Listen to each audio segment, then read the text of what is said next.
Hola, en esta oportunidad les hablaremos un poco acerca de los puentes peatonales. Su historia. Conozcamos un poco de su historia. Históricamente los puentes han formado parte trascendental en la forma del hombre cruzar de un lugar a otro. Tanto su estructura, tipos de materiales y construcción han variado a través del tiempo, con el fin de facilitar y brindar seguridad a la hora de cruzar. Los primeros puentes estuvieron constituidos principalmente por madera, piedra y lianas. Se dice que el primer puente del hombre fue un árbol derribado que al caer unió los lados de los cuales necesitaba cruzar. El Imperio Romano. Los romanos fueron un imperio pionero en la construcción de puentes, que fueron mejorando a medida que conquistaban nuevas tierras y necesitaban transportar más cargas. Primero levantaron puentes de madera y cuando construyeron calzadas pavimentadas, alzaron puentes de piedra labrada. Un ejemplo de esto es el puente de Alcántara en Portugal, así como el puente Mérida, el cual es considerado el más largo de la antigüedad, con 755 metros de longitud. Luego cambió la concepción de los puentes.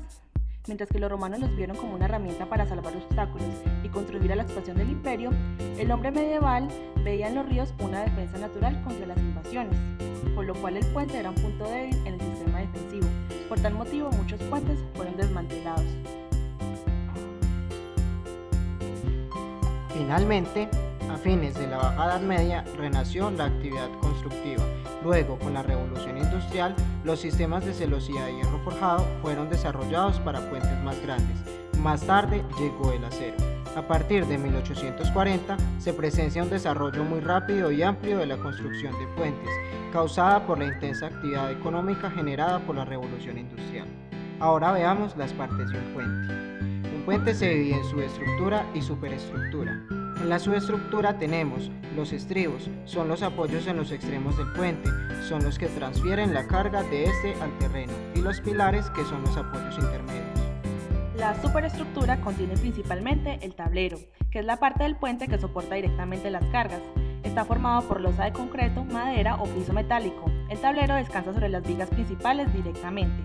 La estructura principal, que corresponde al elemento resistente del puente, ejemplo, en el caso del puente colgante sería el cable, en un puente de arco, el anillo que forma el arco. Continuemos con los tipos de puentes según su estructura. Puentes fijos.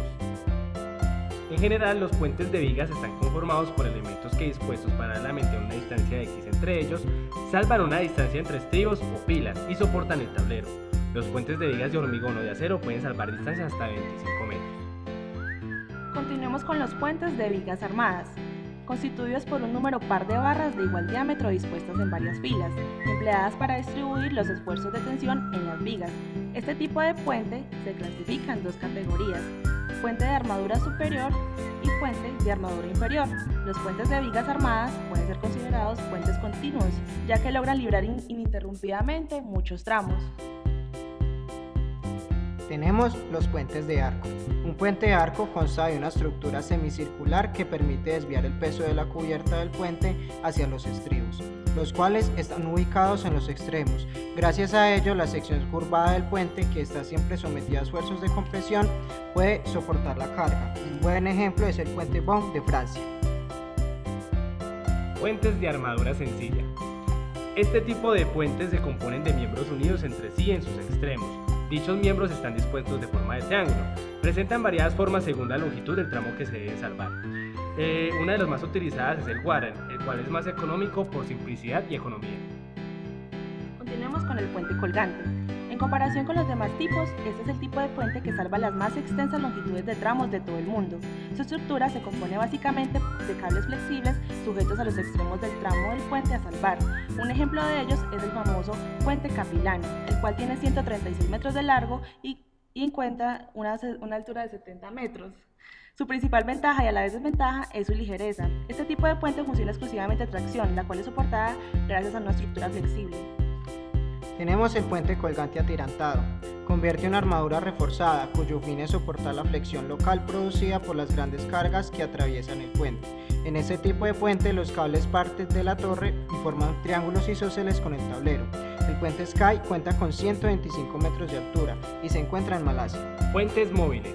Puente de pontones. El tablero se encuentra apoyado sobre flotadores generalmente de tamaño más o menos considerable, esto con el fin de disminuir su movilidad.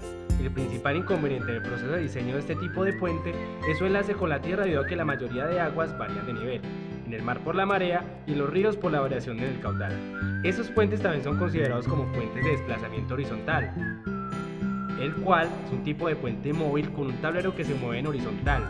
La calzada se retira en sentido longitudinal para dejar paso a los barcos. Tenemos el puente rodante.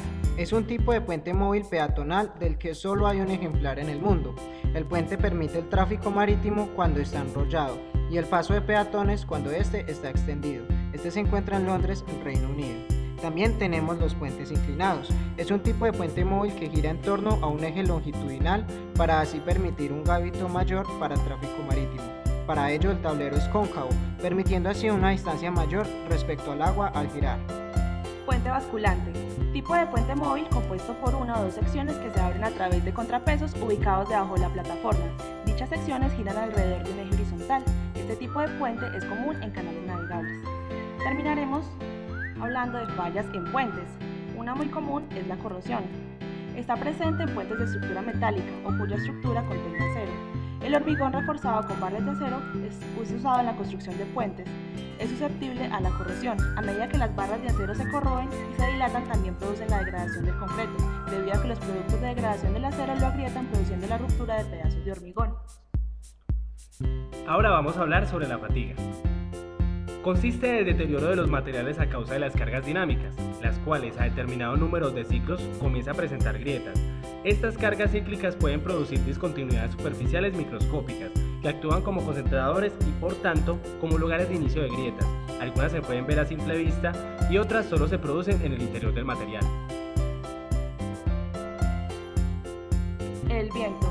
Uno de los puentes más conocidos por este tipo de falla estructural es el puente Tacoma, el cual falló por un fenómeno aerodinámico llamado flameo, por el cual una estructura vibral absorbe una energía del fluido circundante, energía que es incapaz de disipar en un ciclo, induciendo así a la estructura a entrar en un ciclo de vibración, el cual puede llegar a desgastar la misma, produciendo la falla. Tenemos los sismos o fallas por terremotos. Sus efectos son particularmente destructivos en las estructuras altas, como los puentes, ya que hasta ahora no estaban diseñados para soportar el sinfín de deflexiones que produce un temblor. Ahora, diseño y construcción. Suele suceder por diferentes razones. Cuando el puente no cumple con las exigencias técnicas, en el proceso de construcción se implementó un material inadecuado para las orientaciones del puente, por falta de experiencia o documentación en lo que se está haciendo, lo cual es muy esencial en el proceso de diseño, o a falta de una planeación adecuada y debidos cálculos. Un ejemplo de esto es el puente de Bogotá. Finalmente tenemos la socavación. La socavación es producida por los cauces del agua y consiste en el descenso del fondo del cauce al pie de una estructura rodeada por la corriente cuando se presenta una creciente. Muchas gracias. Realizado por Jennifer Arias, Julián Ramírez y Juan Esteban Bedoya.